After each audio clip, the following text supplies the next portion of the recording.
नमस्कार साथियों। मालदीव एक छोटा सा देश है, पर वह भारत पर लगातार कमेंट करता रहता है। कभी वह उकसाने वाले काम करता है तो कभी माफी मांगने आ जाते हैं। कभी लोग उकसाते हैं भारत को और कभी माफी मांग अलग अलग लोग आ जाते हैं। अब देखो, अभी हाल ही फिलहाल में पूर्व राष्ट्रपति थे मालदीव के, वह भारत में आए हुए हैं। तो उन्होंने बोला है कि मालदीव के लोगों को जो भारत बॉयकॉट किया उनके लिए खेद है। मालदीव के लोगों को खेद है।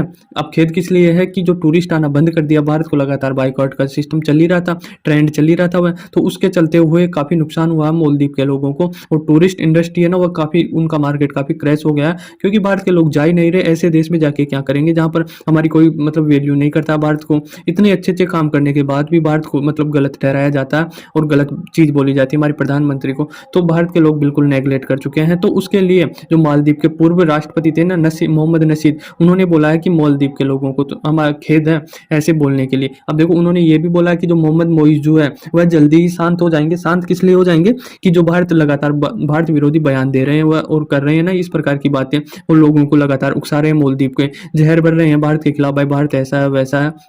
तो उसके लिए भी उन्होंने बोला है कि जल्दी ही शांत हो जाएंगे और जो विरोध बयान कर रहे हैं, भारत विरोधी बयान करेंगे, वो भी बंद कर देंगे। अब देखो, भारत को कोई फर्क पड़ता नहीं है, चाहे चालू रखे चाहे बंद रखे, भारत को इतना नहीं है। पर जो मालदीव के लोग हैं ना, जो मालदीव का देश है, वह उनको ही प्रॉब्लम हो जाएगी। क्योंकि जब तक ये बंद करेगा ना, वो तो बोल रहा है नसीद साहब, तो बोल रहे हैं, बहुत सज्जन आदमी है, वह तो बोल रहे हैं कि ये बंद कर देंगे। पर जब तक बंद करेंगे, इसको समझ आएगी, अकल आएगी मोहम्मद मोइजू को, अभी वर्तमान में राष्ट्रपति है ना वहाँ का, जब तक बहुत देर हो चुकी होगी और चाइना बिल्कुल इनको जाल में फंसा चुका होगा।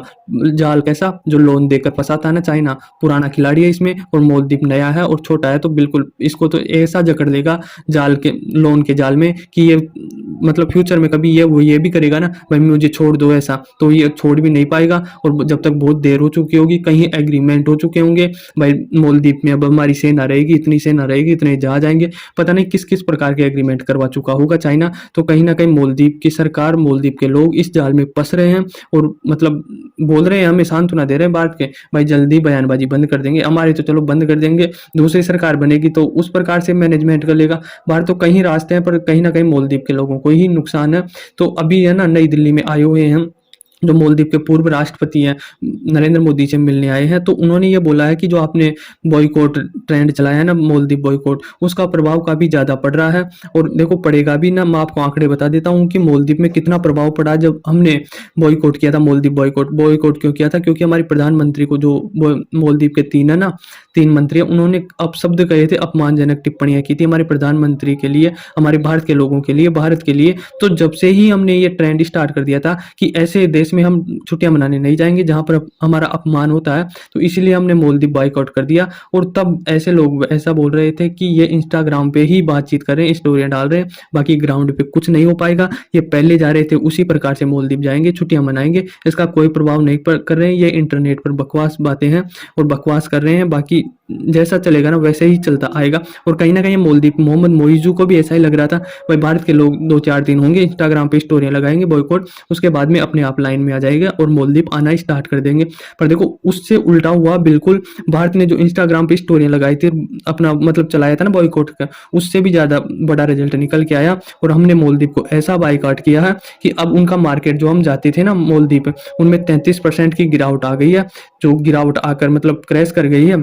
क्योंकि टूरिस्ट पर ही टिका हुआ था मालदीव की इकोनॉमी। तो कहीं ना कहीं जो 33% होता है ना, भारत के टूरिस्ट काफी ज्यादा जाते हैं, तो उससे 33% भी गिरेगा ना, मार्केट गिर चुका है 33%, तो कम हो गया। तो ये भी कम होगा ना, तो कहीं ना कहीं जाके क्रैश कर जाएगा। और अभी तो ये ट्रेलर आया, पिक्चर अभी बाकी है। पिक्चर बाकी क्यों, मैं बता देता हूँ आपको, कि हम कहीं भी टूरिस्ट घूमने जाते हैं तो पहले 2-3 महीने पहले ही हम होटल बुकिंग कर लेते हैं, फ्लाइट बुकिंग कर लेते हैं, और कई प्रकार की चीजें, जितने भी वहां पर घूमना टूरिस्ट अट्रैक्शन है, उनकी टिकटें खरीद लेते हैं। तो लोग बॉयकॉट तो कर दिया था, पर कहीं ना कहीं मिडिल क्लास लोग थे तो अफोर्ड नहीं कर पाते थे, इस प्रकार कैंसिल हो गए, तो उन पे पेनल्टी लगती थी और जो उनका रिफंड पूरा नहीं आता था, तो उस प्रकार से वो कैंसिल नहीं कर पाए, तो वो जाके आए हैं अभी 2-3 महीने के अराउंड। तो पर अब जो नई बुकिंग है ना, वो बिल्कुल नहीं हो पा रही है। और ये 33% का आंकड़ा कब 60-70% हो जाए पता भी नहीं चलेगा। और ये शौक मत हो ना, ये होकर रहेगा 60-70%, ये गिरेगा, मार्केट भारत का बिल्कुल नेगलेक्ट कर देगा। अब आप टूरिस्ट एक इंडेक्स आता है जो मालदीव ने जारी किया था, कि पहले 2023 में, जब से विवाद से पहले, हमारा नंबर 1 था मालदीव में, हमारे भारत के टूरिस्ट जो जाते थे वो नंबर 1 पे थे। पर अब जो चाइना आ गया और हम छठे पायदान पे आ गए और ये और गिर कर हम टॉप 10 से भी निकल जाएंगे, क्या टॉप 20 से भी निकल जाएंगे, क्योंकि कोई नहीं जा रहा। और यदि जाएगा ना तो ये मतलब इंस्टाग्राम पे सोशल मीडिया पर उस पर ऐसा हाथ धो के पड़ेंगे लोग कि उसका करियर पूरा सिस्टम हिला देंगे, मतलब दबाव रहेगा लोगों का।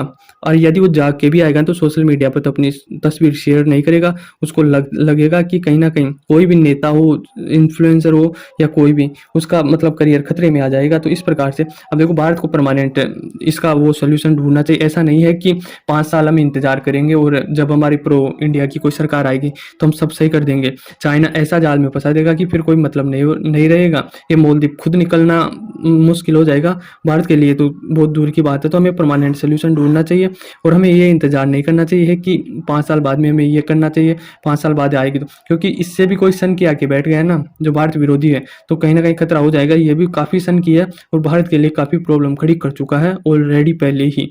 तो कहीं ना कहीं हमें परमानेंट सोल्यूशन ढूंढना चाहिए, कूटनीति से इन पर दबाव डालना चाहिए, इनको लाइन में लेना चाहिए, क्योंकि मानवता मानवता, एस जयशंकर ने कहा कि मानवता मानवता के हिसाब से चलेगी, कूटनीति कूटनीति के हिसाब से, राजनीति राजनीति के हिसाब से। यदि ये नियम कानून से नहीं चल रहे तो इन्हें सबक सिखाने के लिए हमें अपनी कूटनीति का प्रयोग करना चाहिए। बहुत हो गया, ये छोटा देश है, मोटा देश है, हम अभी शांत बैठे थे, कुछ भी बयानबाजी नहीं किया मालदीव के बारे में, ना तो एस जयशंकर ने किया था, ना प्रधानमंत्री ने तो कभी किया ही नहीं। हमेशा अपनी मतलब व्यवहार से ही बातचीत की, राजनीति तौर से ही बातचीत किया। पर मालदीव काफ़ी ज़्यादा जहर उगल रहा है और जहर इतना उगल चुका है कि वह हमारे सबसे बड़े दुश्मन चाइना को हमारे दरवाजे पे लाके खड़ा कर दिया, उसको पता भी नहीं है। ये तो इनकी छोटी सी प्रॉब्लम है कि इनका मार्केट गिर गया, 33% टूरिस्ट नहीं जा रहे, पर भारत के आगे तो ये सबसे बड़ी दुश्मन को लाके खड़ा कर दिया। क्योंकि मालदीव अब चाइना को एग्रीमेंट हो ही गया, अभी आप पिछले वीडियो में देखा होगा कि किस प्रकार से एग्रीमेंट हुआ है, वहाँ पर सैन्य आर्मी एग्रीमेंट हो गया। तो वहाँ पर अब उसके जो जासूसी जहाज है वह आके खड़े रहेंगे मालदीव पे, वहाँ की चाइना की सेना रहेगी और कुछ ज़्यादा दूर है नहीं मालदीव भारत से। तो कहीं ना कहीं भारत की जो सिक्योरिटी है ना उसको काफ़ी ज़्यादा प्रॉब्लम हो गई है। तो कहीं ना कहीं भारत को सोचना चाहिए और इसका परमानेंट सोल्यूशन ढूंढना चाहिए। इनको मतलब ये तो मतलब गया मालदीव, तो चाइना के चंगुल से निकलना बहुत मुश्किल है। एक बार पाकिस्तान निकल सकता है पर मालदीव नहीं निकलेगा, इतनी भयंकर तरीके से जकड़ेगा चाइना इन्हें। मतलब लोग इतने जानते नहीं है, बेवकूफ़ बन जाते हैं, अपने देश को बेचने की स्थिति में आ गया मालदीव और इतना गुमराह हो रहा है कि इसको ये भी पता नहीं कि हमारे देश का फायदा हो रहा, नुकसान हो रहा। अभी ये टूरिस्ट गिर रहा है 33%, इनके लोगों को पता नहीं चल रहा कि हमारा मार्केट गिर गया, क्योंकि अभी धड़ाधड़ चाइना से पैसा आ रहा, लोन का पैसा आ रहा। पर जब चाइना इनसे दोबारा मांगेगा ना जूत बजा के इनकी खोपड़ी में, तब इनको पता चलेगा कि हम कितने बड़ी गलती कर चुके हैं। तो आई होप आपको समझ में आया होगा। धन्यवाद।